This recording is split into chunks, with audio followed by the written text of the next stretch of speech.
복이 있는데 오늘 35절 말씀에 그렇게 기록됐죠. 범사에 여러분에게 법원을 보여준 바 같이 수고하여 약한 사람들을 돕고 또 주 예수께서 친히 말씀하신 바 주는 것이 받는 것보다 복이 있다 하심을 기억하여 할지니라. 아멘. 주는 것이 복이 있다. 오늘 주제입니다. 사람이 세상을 살면서 혼자 살 수가 없어요. 서로 관계성이 있고 서로 공동체적인 삶을 살아야 되고, 그래서 인간은 사회성이 있는 동물이다. 관계가 있다는 얘기예요. 그래서 도움을 주고 받으며 산다는 뜻입니다. 그런데 이제 문제는 도움을 주고 받는 것이 아주 정상적일 때는 이것이 순탄한데, 반대 비정상일 때는 미워하고 싸우고 분열하고 우울하게 돼 있어요. 그 희한해요. 내가 사랑을 충분히 받고 내가 가지고 있는 사랑을 누구에게 충분히 베풀 수 있으면 불평불만이 없어요. 그런데 이게 어느 쪽이 무관하기 시작하면 불평이 생기고 미움이 생기고 분열이 생기고 내가 우울하고 상대방도 마음 아프게 하고. 그런데 현대인의 삶은 제가 지금 말하는 후자의 삶이 많아요. 미웃고 싸우고 분열하고 아프고 우울하고 상대방을 아프게 하고 이게 많아요. 그러면 반대로 주는 복, 감사 이런 것들이 부족하다는 뜻이 되죠. 그래서 오늘 주님이 우리에게 주는 것이 복이 있다 했으니 주는 것이 무엇인가를 깨닫기를 원합니다. 오늘 삶도 누구에게 도움을 준 적이 있나라고 좀 물어봅시다. 내 스스로에게 나는 누구에게 도움을 주었나? 오늘 나는 누구에게 도움을 받았나? 그런 게 있어요? 가만히 생각해 보세요. 많을 거예요. 진짜 많아요. 내가 도움받은 게요. 길거리 가다가도 운전하면서 그런 생각해요. 누가 저렇게 표지판을 만들어 놓고 누가 도로에 경계선을 만들어 놓았을까? 나는 그 도움을 받았어요. 그래 감사하죠. 사소한 거지만 그래요. 그랬으면은 내가 도움을 받았으면 누구를 도와준 적이 있나요? 꼭 많을 거예요. 끄집어내지 못해서 그렇지 나도 누군가에게 많은 것을 공유하고 살아요. 이것이 정상적으로 감사가 나오면 도움을 준 것에 대해서 감사를 하고 또 베푸는 것이 있다면 나는 정상적인 사람이에요. 상당히 정상적이다. 그래서 예수님의 삶도 우리에게 모든 것을 주셨어요. 피와 물과 생명과 말씀까지, 그리고 당신의 모든 것을 다 우리에게 주셨습니다. 그리고 자연 세계 창조한 모든 세계를 통해서 우리에게 먹고 마시고 쓰임에 된 것을 다 주셨어요. 그래서 오늘 본문 말씀에서도 사도 바울의 고백이 35절에 그럽니다. 약한 자를 돕고 주는 것이 복이 있다. 이것은 예수님이 말씀하신 것이다. 그러면 사도 바울이 이 말을 하는 의도가 있어요. 나도 그렇게 다 주겠다라는 것이죠. 주님이 내게 모든 것을 다 주라고 했으니까 나도 다 줄 거야. 이 고백이에요. 그래서 말씀이 사도행전 20장 말씀이 바울이 예루살렘으로 가려고 합니다. 이때 성령에 충만한 사람들이 23절 말씀을 하는 겁니다. 23절 오직 성령이 각 성에서 내게 증언하여 결박과 한날이 나를 기다린다고 하시라. 그러니까 예루살렘으로 가면 결박당하고 환난당하고 죽음까지 당할 것이다 라고 성령이 말씀하신대요. 그런데 이 14절에 이런 얘기를 합니다.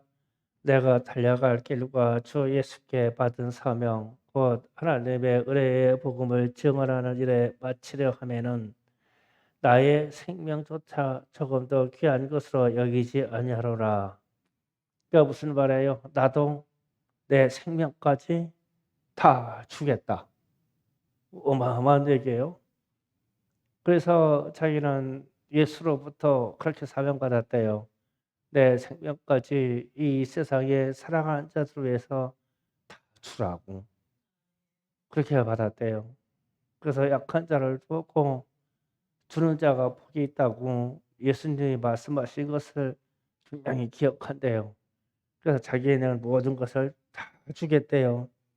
그래서 사명을 다하기까지 이 생명을 주겠다.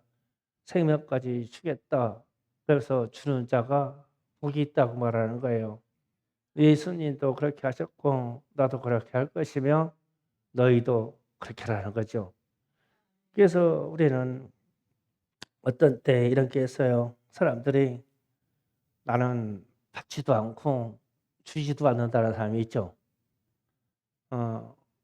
이 방송이 갈산동으로는 안 나가야겠죠? 이 갈산동에 있는 분들이 그래요. 나는 나한테 줄 것도 없고 도와줄 것도 없고 나도 당신한테 줄 것도 없대. 그렇게 살자는 거예요. 근데 이게 가장 어리석은 삶이에요. 사랑하는 그러니까 이런 게 있어요. 영어로 하면 준다라는 것은 기부라는 거죠. 준다, 기부한다, 준다는 거거든요. 받는다는 것은 take라는 말이에요. take. 그런데 이런 말이 있어요. 매치 포인트 이런 얘기하죠.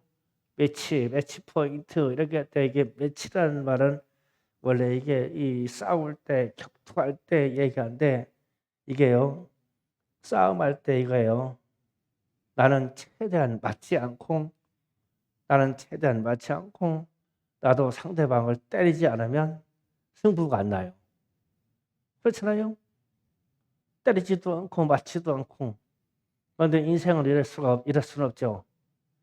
그런데 가장 어리석은 사람들이 주지도 않고 받지도 않고 나 혼자 편안하게 살 거니까 나한테 다른 얘기 하지 말아라. 뭐 하자라고 할 것도 없고 뭐 다 하려고 할 것도 없고 나한테 뭐 빌려달라고도 할 것도 없고 와서 나한테 부탁도 하지 말아라. 줄 게 없다. 그렇게 살자는 거예요. 가장 어리석은 사람의 삶이에요. 그래서 우리는 받으면 감사해야 됩니다. 그럼 받았으면 또 베풀어야 됩니다. 받기만 하는 게 아니에요. 나는 부모로부터 사랑을 받았기에 나는 자녀들에게 사랑을 베풀 수가 있어요. 나는 전임 목사님으로부터 사랑을 받았기에 나는 여러분을 사랑할 수 있어요. 받았기 때문에 사랑할 수 있다는 거예요.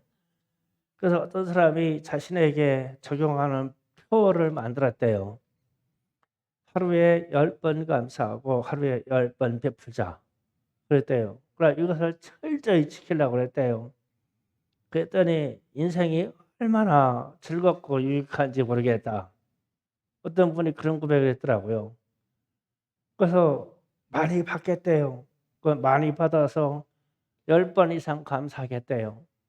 그래서 우리 주변에 있는 우리 국가가 사회가 깔아놓은 인프라를 보면 감사할 거는 10가지가 넘어요. 길거리 다니면서도. 가족을 두고도 감사할 게 많죠. 그러면 그만큼 감사할 것이 많다면 감사한 숫자만큼 베풀 수 있으면 얼마나 좋겠어요? 예, 베풀면 나누어주면 그게 우리의 기쁨이 될 것이다. 그래서 주님이 모든 것을 주님이 다 주셨기에 우리는 그것을 받았고 그리고 사도 바울이 나도 모든 것을 주는데 내 생명까지 주려고 한다. 그 고백을 하는 거예요. 그래서 주는 자가 복이 있다. 그러면 요즘 요즘은 정신적인 질환이 많고 스트레스도 많고 우울도 많고 이래요. 그러면 감사와 베품의 반대 현상입니다. 이거는요. 감사가 없기 때문에 그래요. 그래서 감사 대신 원망과 비방과 비판이 난무한 시대를 우리가 살고 있어요. 세상이 다 그렇다고 우리도 다 그렇게 할 수는 없죠. 세상은 세상대로 그렇게 하지만 우리는 감사해야 돼요. 그래서 원망 대신 원망과 비방과 이런 것이 많아지면 마음에 병이 듭니다. 이게 마음에 병이 들어요. 그래서 우리는 받는 것을, 좋은 것을 받는 것을 생각해보고 감사했으면 좋겠어요. 그러면 내 마음의 병은 감사할 때 치유가 돼요. 많은 걸 감사해야 돼요. 주변에 있는 감사해야 된 일들을 마구 찾아내서 감사해야 돼요. 그래서 감사하고 찬양해야 돼요. 그럼 마음의 질병이 치유가 됩니다. 그리고 남에게, 이웃에게, 가족에게 베풀면 기쁨이 돼요. 베푸는 사람들은요, 감사의 분량이 많은 것만큼 베풀어져요. 그러면 하나님이 우리 삶 속에 평강과 기쁨으로 응답하실 거예요. 그러면 이런 현상이 나타나는 곳이 천국이에요. 가정이 그렇다면 그것이 하나님의 나라고 천국이에요. 교회가 그렇다면 그것이 천국이고, 여러분의 공동체가 감사가 많고 나눠주는 것이 많다면 그게 또 공동체예요. 천국이에요. 그런데 요즘은 무엇이든지 공동체가 분열의 요소가 많죠. 보다 따지려고 하잖아요. 그러니까 비판하고 따지고 싸워서 자기의 옳음을 드러내려고 그래요. 그리고 나서는 상대방에게 많은 마음의 상처를 주죠. 그러면 상대방의 마음에 많은 상처를 주고 나면 그 상대방이 아파한단 말이에요. 그런데 그걸 모르는 척해요. 알 것도 없고요. 그런데 감사의 인사를 하고 선물을 나눠주고 글이라도 좀 좋은 글을 써주고 그러면은 우리 주변이 얼마나 아름다울까요? 그래서 제가 그런 생각을 해봤어요. 요즘은 왜 이렇게 싸움이 많을까? 그래서 저는 카톡 때문에 그런 것 같아요. 무엇을 숨 돌려서 생각해 볼 것도 없이 즉시 말이 나가요. 이게 전파를 타고 말이 나가요. 그래서 이렇게 가족 간에나 우리가 이렇게 연대를 맺은 카톡에서 가만히 듣다 보면은 위험의 요소가 많아요. 싸우려고 그래요. 온통 다 싸우는 말이에요. 막 카톡 내용이 막 주고받고 그래요. 그래서 그런 생각이 있어요. 아, 이거 핸드폰을 좀 해가지고 카톡이나 대화는 내가 쓰면 24시간 후에 도착하는 핸드폰 좀 만들었으면 좋겠다. 그런 생각도 있어요. 그러니까 내 생각을 써놓고 그걸 보고 고치고 생각하고 상대방이 어떻게 받아들일까 할 시간이 있겠죠. 그래서 전송을 했는데 안 가. 내일 하고 24시간 후에 안 가. 그렇게 만들었으면 좋겠어요. 뭐 아멘 안 하죠. 뭐 가까이서 어떻게 사냐고. 그래서 과거에는 사람을 사귀고 연애를 해도 편지를 썼단 말이에요. 편지를 쓰면은 가까운 거리에 있어도 3일 내지 일주일 그랬잖아요. 그러면 그때는 막 이 언어가 오는 것을 얼마나 사모해 있어요. 그리고 상대방에게 편지를 쓰는데 마음 들게 쓰려고 막 갈고 닦고 해가지고 편지를 쓰죠. 저도 우리 사모님한테 그런 편지를 썼어요. 막 그냥 도망갈까 봐. 얼마나 정성 들여서 써지 몰라. 그런데 요즘은 그냥 그런 게 없고 카톡으로 그냥 겁나게 빨라. 그냥 초다리로 막 띵똥 띵똥 막 소리가 다 와가. 그래서 다 단편적인 대화예요. 다투는 말이 없어요. 그리고 문장을 완성하지 않아요. 여러분 카톡 붙여보면 완성 안 해요. 완성을 하니까 다 반말이에요. 그러니까 다 싸우자는 얘기예요. 먼저 얘기를 했죠. 웃으면 다 크크크예요. 크크크크 하든지 하하하는 없어요. 제가 하도 얘기하니까 우리 교회 우리 가족은 하하하로 바꿨더라고요. 이제 드디어 히읗 받침이라고 시작했어요. 여러분 아직까지도 키읔이면은 고쳐야 돼요. 마귀 웃음이니까 거기다 어떤 모음을 갖다 붙여봐요. 다 마귀 웃음이 나오지. 그런데 히읗 받침을 하고 나서 거기에다가 어떤 모음을 다 붙여봐요. 사람의 아름다운 이 웃음소리가 나오죠. 아, 호호호 얼마나 좋아요. 하하하 얼마나 좋습니까? 그러면서 좀 카톡 문화나 문자를 보낼 때 문장 좀 완성하셨으면 좋겠어요. 제가 우리 가족들 보면요. 저희 아빠가 들여다보고 있는데도 다 반말이고 다 반말. 다 잘랐어. 그런데 다 알아본다 이거죠. 철자 틀린 거 안 고쳐요. 틀린 대로 알아들으라 이거요. 틀린 대로 알아들어라. 다 알아들으니까 그냥 살아요. 그러면서 언어가 어째 우리는 감사하고 즐거움을 주는 언어고 어째 싸우고 부딪히고 분쟁하는 언어를 그렇게 쓸까? 우리 기독교인들이라도 그렇게 하지 않았으면 좋겠다. 감사와 평강의 말과 그리고 좀 사랑을 줄 수 있는 말들을 쓰고 기록해 주면 얼마나 좋을까? 제가 신문사를 차리고 싶어요. 제가. 그런데 제가 만든 신문사는 만들자마자 망할 거예요. 왜냐면은 좋은 소식만 전하자. 원칙이 좋은 소식만 전하자. 싸우는 얘기, 뭐하는 얘기 전하지 말자. 그럼 그거 누가 보겠어요?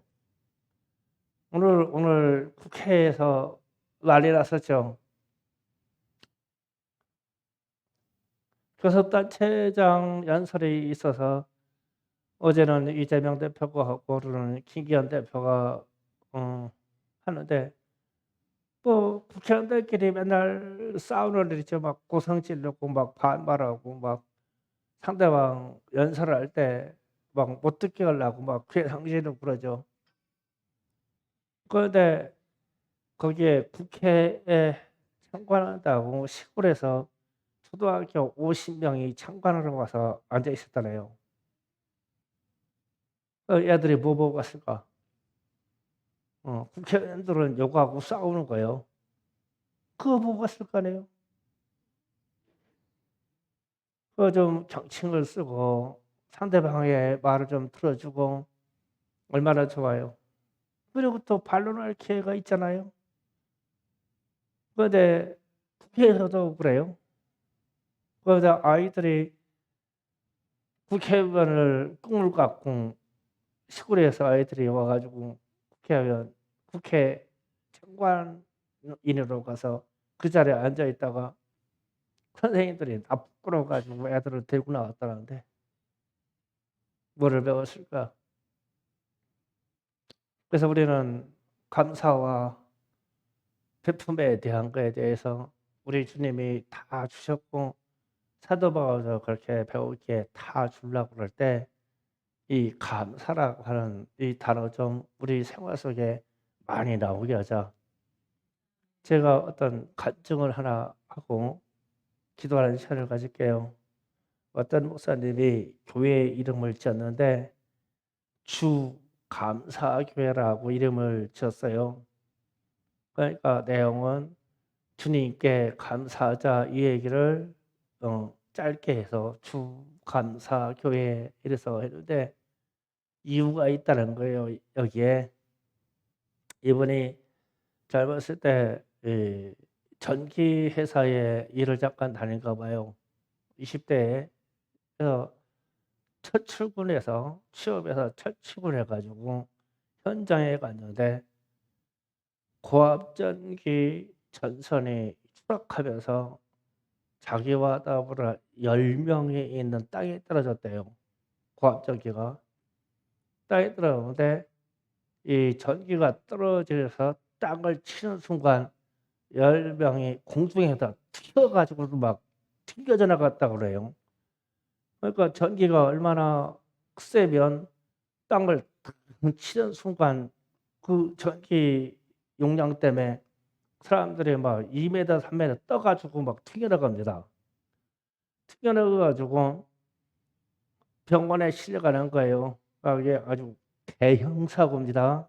고압전선에 10명이 감전돼서 병원에 실려갔다. 뉴스는 그렇게 나오는데 그 중에 한 사람이었을 때요, 이분이. 그런데 이제 모태 신앙이고 자기가 신앙생활을 항상 열심히 하는 이유 중에 한 가지가 왜 전기회사에 들어가냐 하면 주의 성수를 하고 싶어서. 일반 회사에 가니까 주의 성수를 안 해서 거기 갔다는 거예요. 그런데 이분은 입원한 하루 만에 정상으로 퇴원했어요. 태어나가지고 일상으로 들어가고 나머지 9명은 중환자실에서 못 깨어나는 거예요. 이상한 거예요. 자기만 멀쩡하게 살아났어. 다친 데도 하나도 없어. 뭐 혈관 터진 데도 하나도 없어. 상한 데가 없어. 그런데 이제 거기에 현장에 있던 사람들이 증언하기를 고압전선이 떨어져서 땅을 친 순간 2m, 3m 붕 떠가지고 날아가는데 날아가면서 주여 삼창을 하더래. 주여 삼창. 그 순간에 탁 쳐가지고 전기불에 쿵 튀겨 먹는다고 그죠? 그 번쩍해가지고 사람이 튕겨져가서 기절하는 거예요. 어제 떨어지면 기절하는 순간인데 주여 삼창을 하고 떨어져가지고 기절하더래. 그런데 모세 혈관 하나 터진 데가 없어. 그래서 이분이 깨어나고 나가지고 하나님이 살아계셔서 나를 살려줬구나. 그러니까 현장에 있는 사람들이 자기는 날아가서 기절하느라고 아무것도 몰라. 뭐는데 현장에 있는 사람들이 쟤는 번개불을 맞아가면서도 주여 삼창한다. 이 얘기를 하는 거야. 그래서 이분이 거기에서 마음을 돌이켜가지고 목회자의 길을 가서 교회를 개척합니다. 그래서 이름을 주감사교회로. 나는 무조건 감사하다. 주님께 막 무조건 감사하다. 난 10명이 죽어가는 중에서 있을 때 나도 한 명이었었는데 나는 진짜 머리털 하나 다치지 않고 살아남았는데 하나님이 내 생명을 지켜주신 것이지. 그 자기는 그때 튕겨져 나갔을 때 자신은 기억을 못하는 거예요. 주여 삼창을 한 것을. 초도 아닐 때. 그래서 제가 그런 생각하는 거예요. 만약에 우리라면, 여러분이라면 그럴까? 자동차가 충돌을 하는 찰나에 주여 삼창 나올까? 그 정도는 나겠어요? 그래야 주님께 감사하다는 것이 내 생활 중에 나타나는 것이 아니겠느냐. 그래서 우리 주님이 다시 반복해서 말씀드리지만 그분의 모든 것을 우리에게 주어서 우리를 구원하셨다면 사도 바울이 전하기를 나도 생명까지 모든 것을 다 주겠다. 그러면서 우리에게 그런 거예요. 너희도 기억하라. 그분이 다 주셨듯이 나도 다 주고 이제 너희 차례다. 너희도 줘라. 그러면 주는 자가 복이 있다 하셨다. 그런데 왜 주느냐 하면 우리는 먼저 받았기 때문에 줘야 된다는 거예요. 우리를 먼저 받았어요. 우리에게 생명의 구원도 받았고 우리의 영혼의 평강도 다 받았고 주변의 삶을 여러 가지를 살펴보면 감사할 것이 많다. 그렇기 때문에 우리는 줘야 된다. 줄 수 있는 그런 신앙이 됐으면 좋겠어요. 그러면은 우리 가정과 우리 교회와 우리 주변이 참 아름다워질 거예요. 줄 수 있는 것이 복입니다. 그래서 물질을 펑펑 쏟아 주라는 그런 뜻이 아니라 내게 있는 말과 사랑과 모든 것 영역에서 사람 사이의 관계에서 줘야만 풀려요. 줘야만 풀리고 줘야 기쁘고 줘야만 상대방이 만족을 느끼기 때문에 우리의 사랑을 막 제한 없이 퍼줄 수 있는 그런 은혜가 있기를 원해요. 그래서 오늘 기도할 때